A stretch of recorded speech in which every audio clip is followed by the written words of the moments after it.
આજના નવા ટ્રેન્ડમાં વાત કરીએ તો હું ભારતી ઢીમર વીર નર્મદ દક્ષિણ ગુજરાત યુનિવર્સિટીની યુટ્યુબ ચેનલ પર મારું વક્તવ્ય યુવાનો દેશનું ભવિષ્ય વિકૃતિઓથી બચીને સંસ્કારો તરફ વળીએ રજૂ કરું છું. વક્તવ્ય સાંભળતા પહેલા ચેનલને સબસ્ક્રાઇબ અને વક્તવ્યને લાઈક જરૂરથી કરજો.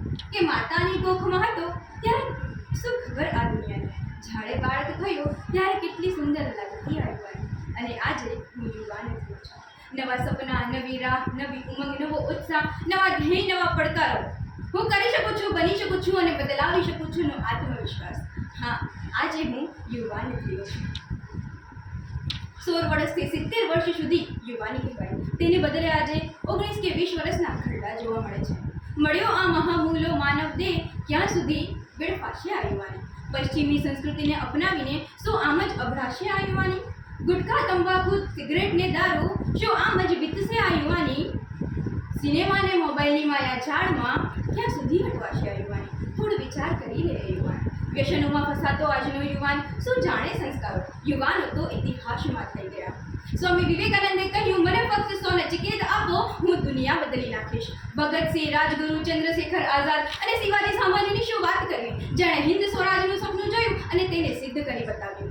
અરે આટલા જ નહીં, પરંતુ યુદ્ધના મેદાનમાં ઊભા રહેલા 186 વર્ષના ભીષ્મ પણ યુવાન હતા. યુધિષ્ઠિર, ભીમ, અર્જુન, અભિમન્યુ અને વિના હથિયાર યુદ્ધ જીતાવનાર શ્રી કૃષ્ણ પણ યુવાન હતા. પરંતુ આજનો યુવાન WWW ની માયા ઝાડમાં એવો ફસાયો છે કે તે ફક્ત ચીન તબાક દમદમ અને મેં ઝૂકેગા નહીં સાલામાં ભભરાયેલો, રમી સર્કલમાં અટવાયેલો, ફેસબુકમાં ફસાયેલો અને ફેશનમાં ફરતો દેખાય છે. તેને ફક્ત વોટ્સઅપ, ઇન્સ્ટાગ્રામ અને સ્નેપચેટ અને પબજીમાં સૈનિક બનવાનો શોખ છે. ધાડ આવે ત્યાં ધડી જાય, પવન આવે ત્યાં ફરી જાય અને પૈસા મળે ત્યાં તો સૂઈ પણ જાય છે. પરંતુ આ તો ઓછું, પણ તેની સામે વ્યસન અને અશ્લીલતાના પડકારો આવ્યા છે. વ્યસનો જીવલેણ રોગની જેમ યુવા પેઢીમાં પ્રસર્યા છે. દારૂ, સિગરેટ, ગુટખા, તંબાકુ જેવા વ્યસનો યુવાન કરતો જ જાય છે. ભારતીય યુવાન આવો તેજહીન કેવી રીતે હોઈ શકે?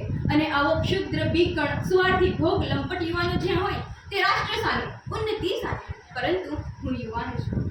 આંખોમાં સ્નેહ, દિલમાં ધગધગતો આગનો ગોળો રાખું છું. કહી દો સંકટો દૂર રહે મારાથી, સંકટોને મારવાનો સાહસ રાખું છું. આંખોમાં સપના અને અડગ મન રાખું છું. હું યુવાન છું, દુનિયા જીતવાના સપના રાખું છું. વૈદિક કાળ દરમિયાન સંસ્કારો અને મર્યાદાઓમાં રહીને કાર્ય કરવામાં આવતું. શ્રી રામ મર્યાદા પુરુષોત્તમ કહેવાયા. શ્રી રામને યાદ કરીએ તો હનુમાન અને લક્ષ્મણને કેમ ભૂલાય? યુવાનીમાં જોશ હોય છે. આકાશને બાંધીશ, હિમાલયને ચર્ણ કરીશ, આવું આશાવાદી દિલ યુવાનીમાં જ જોવા મળે છે. યુવાની એ સુવર્ણ મૌતિક રસાયણ છે. તે પચે તો તેજ આપે અને ન પચે તો ફૂટી નીકળે.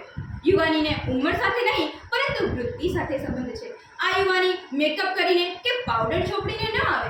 ઉપનિષદોનો જીવંત અને તેજસ્વી રસ કાનમાં પડે ત્યારે આ યુવાની આવે.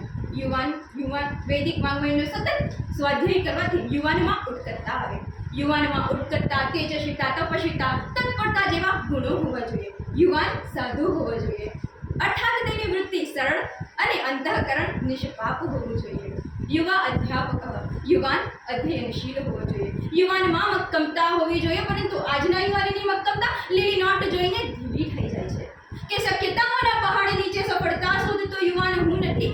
હું તો પરિશ્રમના સમુદ્રની ગર્ભમાં પરિણામરૂપી મોતી શોધનારો યુવાન છું. સંસ્કારવાન યુવાનો જ રાષ્ટ્રનું ભવિષ્ય છે. વીર અને સમર્પિત યુવાનોની આજે રાષ્ટ્રની આવશ્યકતા છે. એવું કહેવાય છે કે જે દેશનું યુવા ધન મજબૂત હોય એ જ દેશનું ભવિષ્ય મજબૂત. યુવા શક્તિ કોઈ પણ રાષ્ટ્રની મોંઘેરી સંપત્તિ છે. ડી ગુકેશ જેવા યુવાને વર્લ્ડ ચેસ ચેમ્પિયનશિપ જીતી ભારતનો પરચો આખા વિશ્વમાં બતાવ્યો છે અને કેટલાય રમતવીરોએ ભારતનું નામ રોશન કર્યું છે. યુવાનોએ દેશ હિતને સર્વોપરી રાખવું જોઈએ. યુવા શક્તિ પરાશક્તિ. અંતે એટલું જ કહેવા માંગુ છું, વિકૃતિઓથી દૂર રહી ઉન્નતિની શોધ કરીએ. સંસ્કારોના દીપ પ્રગટાવી નવ ભારત નિર્માણ કરીએ. યુવાનો ઉડવાનો સમય આવી ગયો છે. ઈચ્છા શક્તિ જાગૃત કરવાનો સમય આવી ગયો છે. પ્રયાસ કરવાનો સમય આવી ગયો છે. બહુ જોઈ લીધા સૂતી આંખે સપના, હવે સપનાઓને જીવવાનો સમય આવી ગયો છે. હે યુવાન, તો દેશનું ભવિષ્ય વિકૃતિઓથી બચીને સંસ્કાર તરફ વળવાનો સમય આવી ગયો છે.